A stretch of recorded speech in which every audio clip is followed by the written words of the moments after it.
Linda Murphy. This is Linda Murphy. Hi, good morning, Linda. How are you this morning? I'm fine, thank you. Well, we're glad to have you on the radio program this morning. Appreciate you taking time out of your busy schedule. I know campaign schedules are busy. They are. Well, tell us a little bit about yourself real quick, Linda. Well, I'm a teacher.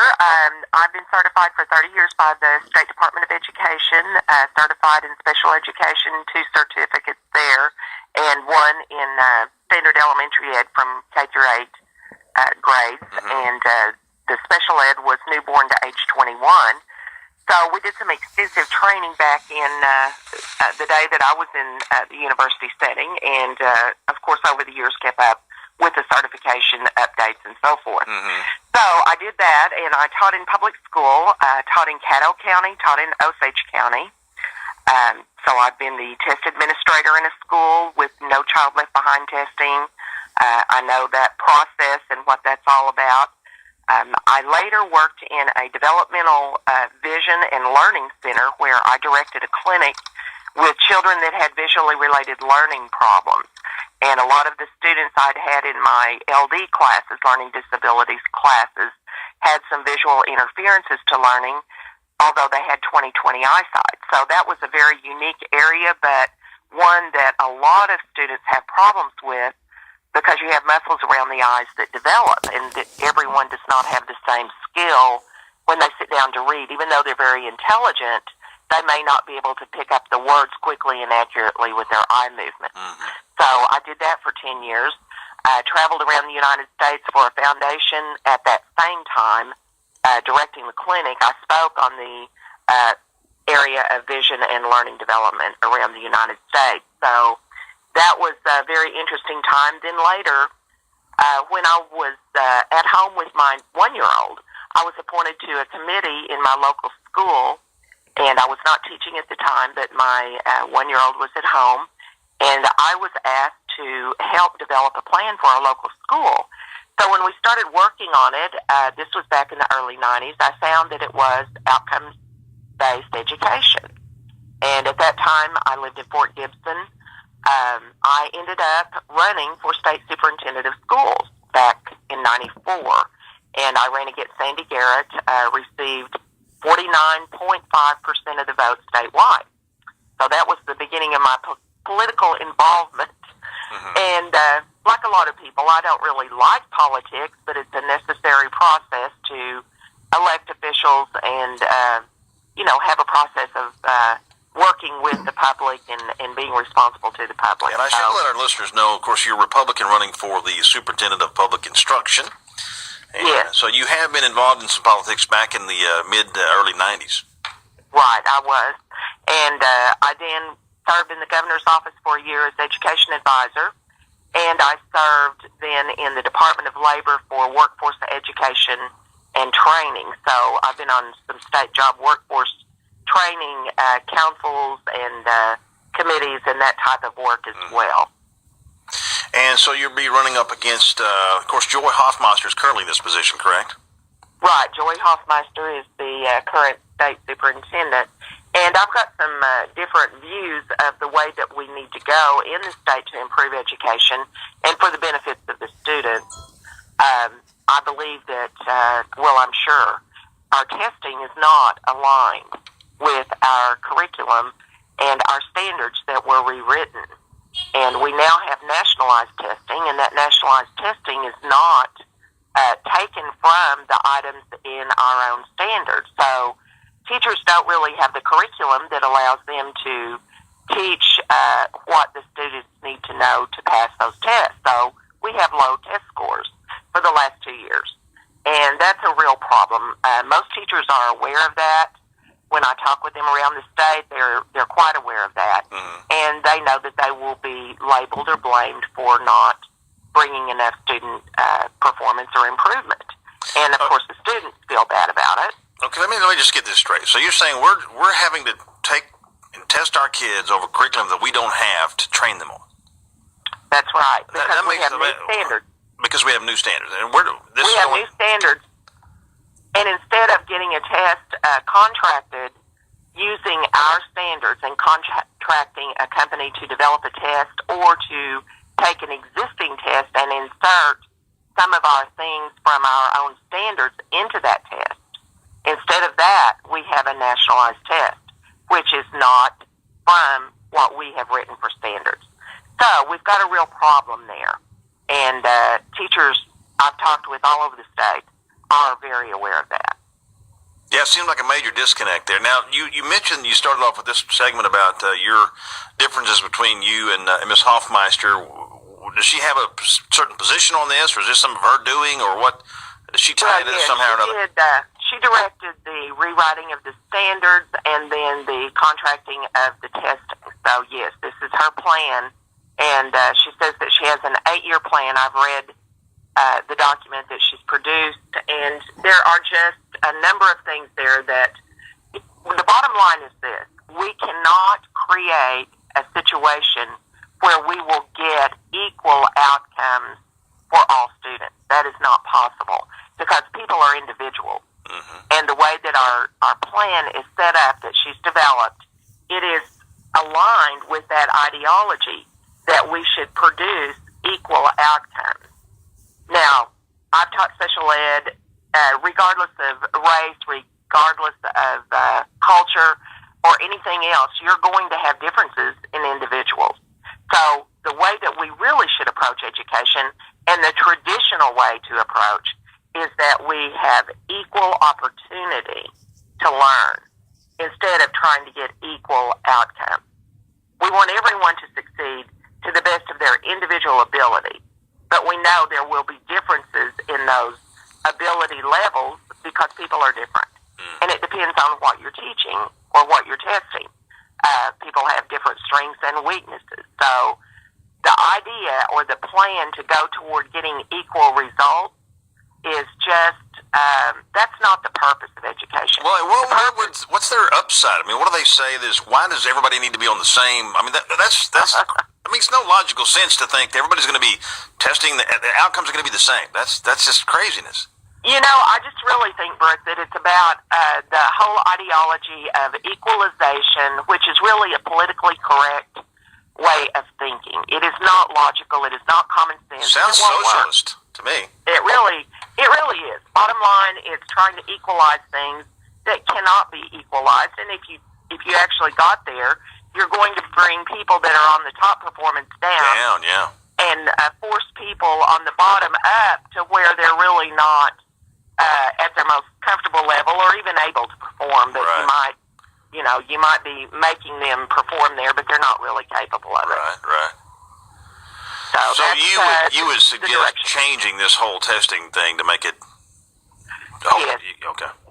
I sure do, and I believe that whether people like President Trump or they don't, as far as Oklahoma is concerned, we like him as a majority, and I do. I certainly agree with most of his policies. Uh-huh. Now, in education, I have not been in agreement with his Secretary of Ed on a lot of things. I don't think she really understands public education, but with a governor and a state superintendent working with the federal government, I do believe that President Trump's intention is local control of education. Mm-hmm.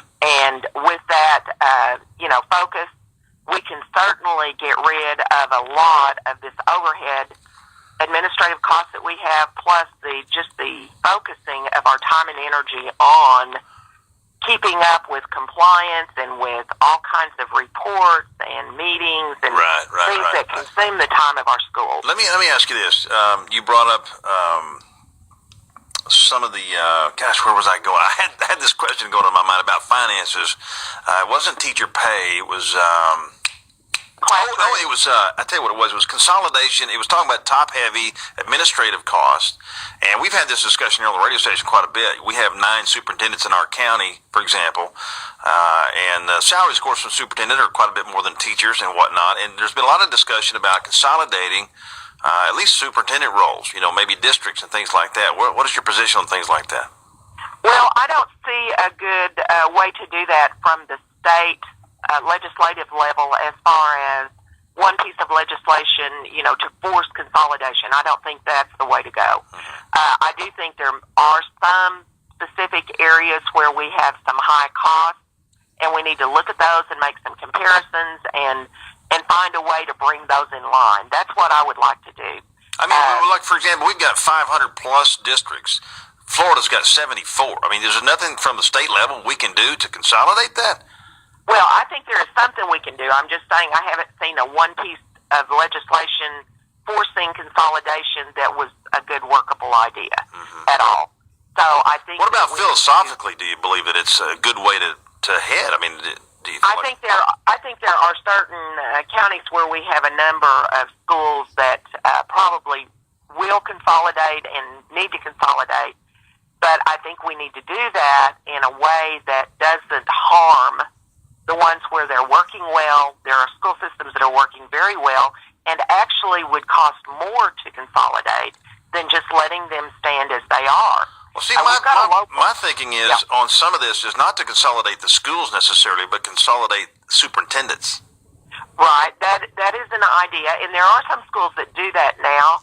So here's what I want to do. I want to get the facts about what the costs are on the local level, what is the income, what is the expense on each level. The income, the local level, that we've got county funds that come in, from ad valorem tax. So the county, the local school district, the state, and the federal monies. And look at the big picture of each district. And we've got some comparisons that can be made. For example, I know two different school superintendents in not far from each other in their districts. And one makes $85,000, the other one makes $160,000. And they both have small schools. So we need to do some side-by-side comparisons of similar districts and bring out this issue and then look at it like that. Start there and let's get some things in line. For example, Tulsa. Now that's a big district. We're talking huge. Right. The salary of the superintendent in Tulsa is $374,000 in 1 year. One person. Now that's huge. And we've got 5,000 administrative and support staff in Tulsa. 5,000. There's a layer of administrative staff over the principals in that system now. And this is all added, because of the direction that superintendent wants to take the district in a new direction. And it's like imposing the new philosophy over the top of the way people are already trained and headed. And that cost is tremendous. Well, so we need to look at these things and expose them and not allow this kind of waste of finance. Well, and that's kind of what I'm talking about. And I have nothing against any superintendent. I think they're all great, but it's just the disparity between a teacher's education and time and tenure and pay scale to what these superintendents are making. I mean, it's huge. The gap, right. Their level is massive. It is, and I really think we can reduce a lot of that administrative time-consuming, demand that is on the administrators that really doesn't go directly into educating the student, but is about all this administrative overhead. I think that will help us bring the salaries in line. Linda, tell me some about what your view is on school safety. That's obviously a big topic with schools, and there's these tragic shootings and whatnot. Do you have philosophies on arming teachers, or do you have just certain thoughts on school safety in general? Well, I think we need to be very vigilant and right up front look at all of the policies in the local districts statewide through the Office of Accreditation at the State Department of Education. That policy in each school district can be looked at, and not just looked at, but you can lose accreditation if the State Department of Ed accreditation officer does not accredit your school. You lose accreditation, and then you lose state funding. So there's an incentive, an enforcement incentive, to get policies and procedures and records in order in local districts, because the State Department of Ed has oversight of that. So the policy for safety, not only response policy, which is important, but hopefully we don't go there. We need preventive policy, prevention of these situations occurring. And that's where we need to look at best practices around the country. We know some big mistakes have been made in districts in other states. We've seen that. I would say in Florida is a shining example of the kinds of policy that did not work, will not work, when you're letting students slide that have behavioral problems for a long period of time like this young man did. Right. And, the ideology, again, from the federal government, there was some ideology that came in there that was about, giving people, time and again, opportunity with a clean slate to just go right back into that system. And that isn't wise. That's not good common sense. And it's not understanding human behavior.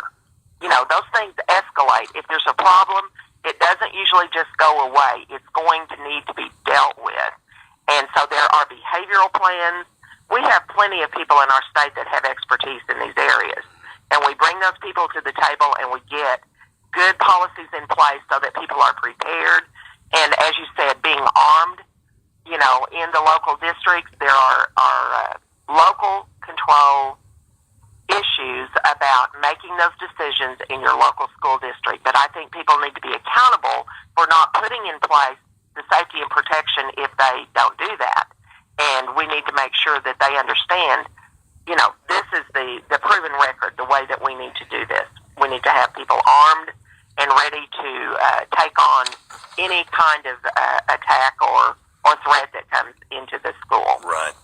Well, Linda Murphy running for the Superintendent of Public Instruction here, Republican, and you're going to be in Okmulgee tonight for the Republican meeting.